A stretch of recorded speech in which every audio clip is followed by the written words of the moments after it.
Isaiah chapter 31, verse 1.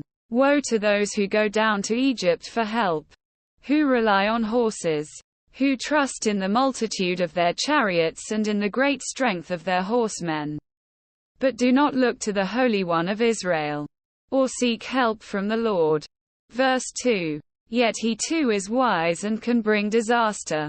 He does not take back his words. He will rise up against that wicked nation, against those who help evildoers. Verse 3.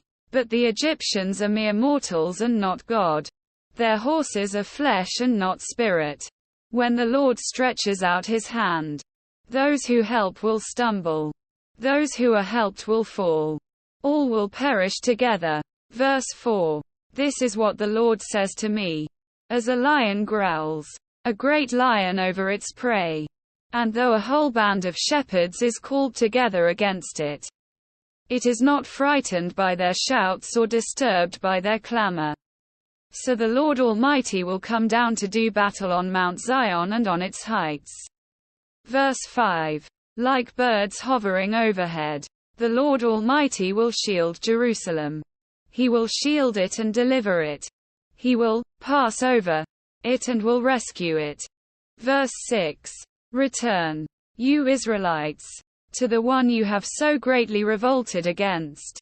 Verse 7. For in that day every one of you will reject the idols of silver and gold your sinful hands have made. Verse 8. Assyria will fall by no human sword. A sword, not of mortals, will devour them.